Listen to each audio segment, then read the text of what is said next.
Hello, welcome to our podcast about criteria to admit. My name is Ben Owens. I am an ED consultant from Sherwood Forest and an ECIST clinical associate. We wanted to talk to you today about a tool we've developed along with NHSIE around facilitating decision making for patients when they're admitted to hospital, to make sure we optimise discharge, optimise ESTEC, and really importantly involve patients in the choice for their care as to where they go and how they're treated. Previously, hospital admission is defined by junior doctors, nursing staff, GPs, different conversations between clinicians, and there is no formal structure for that. And in other parts of healthcare, we accept that there is a formal structure, and there's a World Health Organization checklist for all procedures elective, even minor ones like sort of toenail removal or other things like that. And actually, if something goes wrong with those, we then look at that as a significant thing or a never event. Well, actually, in admissions, which is far more life-changing for some people than some procedures, that's not the case. So we wanted to provide a structure for that, and a standardization decision-making, particularly around junior doctors or out of hours, when there isn't the senior input available at the time.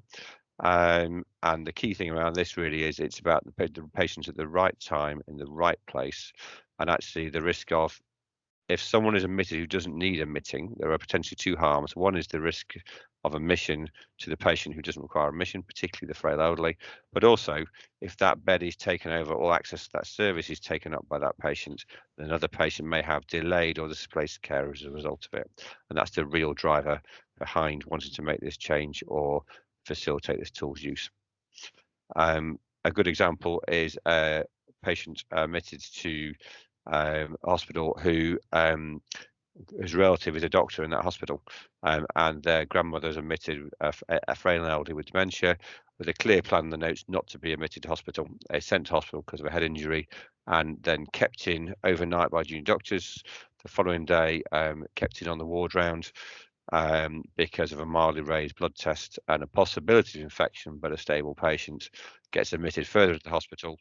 5 days later is still in the hospital, and because they've now been in for 5 days, the care home want to reassess them before they come home, and actually that patient is become more agitated and confused by being in hospital. It's much harder to get them back into their care home bed where they were living, and actually the doctor working in the same hospital spent over 5 days trying to get that patient home, and that was never what the patient wanted. So part of this is around the risks of the sort of patient's wishes, but actually when you're in hospital, there's a risk of nosocomial infection, deconditioning, lack of access back to their own house, lack of access to their care home, etc.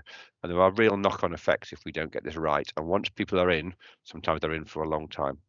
I'm going to pass you on to my colleague, Richard Genever, about the tool and how to use it now. Thank you. Hi, I'm Richard Genever. I'm a consultant physician and geriatrician in Chesterfield. And like Ben, I am a clinical associate with the Emergency Care Improvement Support team.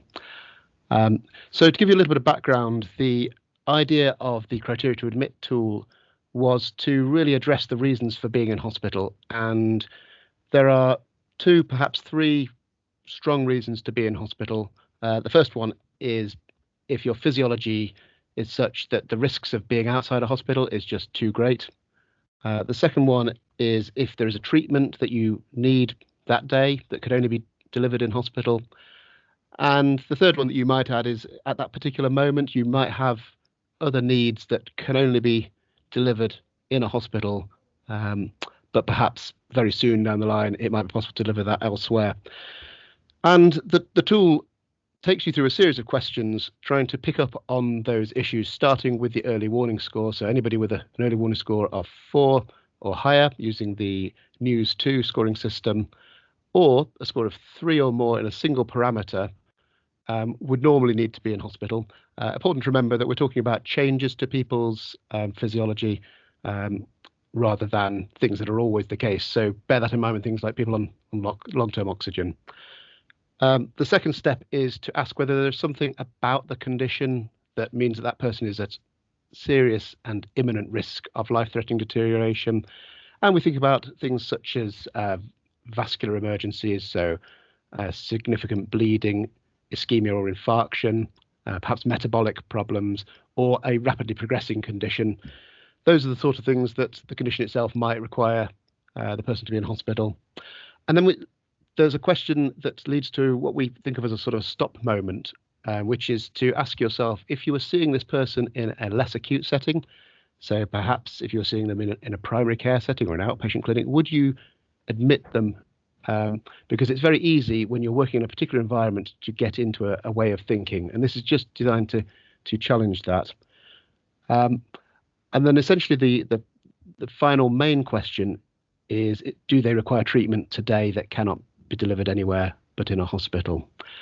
And if the answer to those things is no, then the rest of the tool really is aimed to try and help you to think about other options, other non-admitted ways to address that person's needs in a way that doesn't expose them to the risks of being in hospital. There's one additional crucial thing though that we feel is important, which is that even for people that the tool suggests admission may be necessary, an important thing actually is to ask that person what they want, whether they consent to being in hospital, and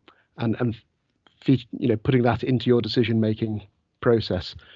So that's the tool. Our aim is that it is used after the decision has been made to admit that person. So not used on every single person, but as a way of checking for other options once the decision has been made to admit them. We think it can be used in any place where that decision is being made. So it could be an emergency department, it could be admissions unit, it could be a ward that's received a direct admission. Any point where that decision is made about do we admit or do we discharge, that's when we would imagine the tool being used. It may be that we can look at other places it might be used in future as well. And one of the things that we would always recommend if you're thinking about introducing it is to do a sort of a sense check beforehand. And I'm going to hand over to Steve Barden, who's going to talk a little bit about doing an audit at the outset. Hi, my name's Steve Barden. I'm a consultant in acute medicine and emergency medicine, and I'm a clinical associate with ECIST. So we have developed an audit tool with the criteria to admit. And the value of this really is to get a sense check of your baseline in terms of what your current system is achieving. And this allows you to get some really useful data on whether your current system is adhering to the criteria within the decision tool. From this, there's the ability to reflect on what the alternatives that could be available for this patient's care outside of hospital, should they be available. So this can be done over a period of days using different teams, different times of day to understand across the system that you're working in what teams are doing in terms of decision making, and also what gaps there are in your resources in order to achieve what many of us want to achieve, which is not to admit our patients, but we don't feel that the resource is available to us at that time. Of course, having that data collected over a few days to a week would allow us a great deal of knowledge on how our services are running, what opportunities are being missed based on the current resources, and which might be as simple as education to people that there is a certain pathway available, but it needs further publicising within your system to achieve maximal gain. Great, thanks, Steve. And so, as an example, when I've used this tool and it came through discussions we've had as a team in the emergency department on the shop floor, and share it with our team, and often use it with junior doctors. They'll come and discuss a patient they want to admit to hospital, and actually by taking them through the tool, there are patients who clearly need admission. You get to the first couple of questions about physiology and they clearly need to come in, and it's right. Those that it's less clear, you go through the tool and it's trying to prompt decision making to make junior doctors think differently. So part of the tools, you come in, you talk through, is the physiology abnormal? No. Do they have a diagnosis that's really abnormal? No. So a painless jaundice patient, for example, and you expect, okay, well then either would you admit someone with painless jaundice if you were a GP? Not necessarily, but you might do a 2-week wait referral. Okay, so if that's the case, should we admit this person with painless jaundice, which we might traditionally have done, or should we send to a 2-week wait, or should we send to ESTEC? What else should we do with that patient? And it takes you through the tool. And so using this tool with the juniors in ED, I've started to get them to try to change their thinking, and it can be given to the team and used in ED as part of every decision. It can be used for juniors overnight, and actually it's part of teaching as well. So we're introducing it through our teaching to, again, the idea is to prompt you to think differently and to sense check before we admit. And the other key thing, which is really crucial, has been around with the juniors talking about, they often come, I've got this patient, I want to admit them. And you go through the process, actually, if they do need admission, you go, have you asked the patient whether they want to be admitted, particularly around frail elderly who may be more of a social thing for admission, we're worried about something with them. Have you done that? And they often say, no, I haven't asked them what they want. And what's part of this is you need to ask them what they want, they need, as long as they've got capacity to consent to that. And it's about talking the risks of admission versus the risks of discharge, and sometimes letting the patient make that choice. And that's how we've used it in the ED. You've used it in your acute medicine unit, Steve, and on your ESTEC. How's that worked? Yeah, so the interesting thing in acute medicine, usually in terms of, certainly how we've used it, is that in a way the tool is how we mainly operate when we're taking referrals. It is kind of the filter pattern that drops down there. You can identify whether a clinical conversation that you're having is going to end up with an admission or a translation of care into an ESTEC facility, or in fact discharge from, say, an emergency department with a bit of follow-up or whatever. So it's the great thing about it is that by recording data in this way, you can make things a lot more objective and comparable across different days of the week, different teams, different consultants. And this isn't about, assessing people's performance. This is about opening up conversations and discussions about, I see you thought that this patient was at risk of life-threatening deterioration. In my practice, I don't do it like that because, my experience is, and then the conversation can come out about the best way to move that forward. And that might actually be developing a new ESTEC pathway, conversations for immediate consults from other specialties in a hot clinic or other environments. So it's a great way of progressing the service from whatever standpoint you are or whatever baseline you're at, and invaluable for, say, generating business cases for new developments, because you've now got some kind of objective tool saying that I have seen in the last month X number of patients with this condition, all that could have been managed or mostly managed on an outpatient setting if we had the correct resource available through our ESTEC or whatever. So it's very easly done. It can be done on your mobile phone, and it is just a great way of collecting data, which will allow you to have more discussions within your department and within your division about how to develop and improve your service, and both sustainably and at a similar level, a consistent level. Great, thanks, Steve. And so the tool's been designed so one of the things we've done, it fits on the flow chart, fits on your screen of your mobile phone. And I know Richard's used that on post-take ward rounds in medicine on the wards. Do you want to talk about that, please, Richard? Yes. So as I mentioned, I think you can use it at any point where you are contemplating whether to admit or not, and that includes post-take ward rounds, but it also includes seeing people that have come to a ward before that post-take review. And I think there are two main things that the tool can do. I like to think of it as opening minds and closing gaps. So opening minds, is there another option that we would not have considered usually that may be a better option to admission for the person? The second thing is there something that we as an organisation can't do right now, but if we did it, it would make a difference to the sort of people that would need to come into hospital and those that might be treated on other pathways. And one of the things I've found is that the first time you use the tool, you will find that you've made your decision to admit, and then you followed through the process and you potentially find an alternative way of dealing with something. But actually, almost immediately, what happens after that is your thought processes actually change.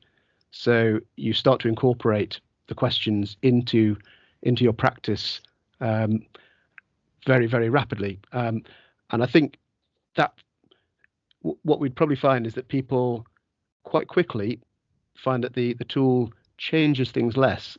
But if you look at the people that are being treated overall, what happens to them will be very different to what would have happened before the tool. The bit that would take longer to change is the where are our gaps? What can we change? And that's going to be really important as well. But I think the tool can help to address both of these things, and that's also why I think we would normally recommend, resampling with an audit at some point. We're definitely keen that this becomes something that very much lives in a quality improvement space, and that it's used as a way of improving how things work, rather than a thing that's completed on a mandatory basis with data being submitted every day. Actually, we want that data to matter and to have value to the people that are using it, and so we'd encourage people to, resample when they think is going to be helpful to them. No, great, thank you, Richard. I think we've all agreed that clearly this is a tool and a guide to make you prompt different thinking or different behaviours.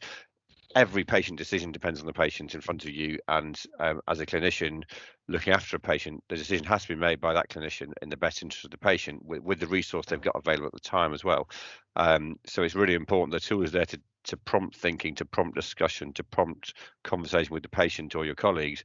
It's not there to make the decision for you, and it's important that the person seeing the patient does that.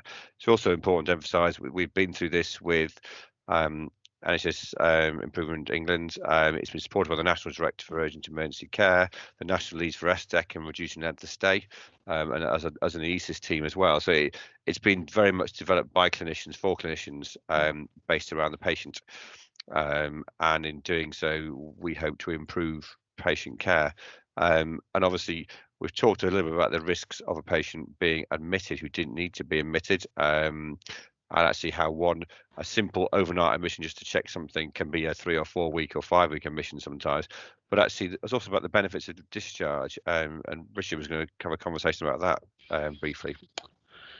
Yes, so I came across a case of a lady in her late 90s. She was a care home resident. She'd had some very significant health problems in the past. She'd had a stroke, she'd had a pulmonary embolus, and she'd had a major gastrointestinal hemorrhage, which meant that anticoagulation wasn't possible for her. And one day, and it happened to be Christmas Eve, this lady was unresponsive and breathing rapidly, and she was transferred to the local emergency department.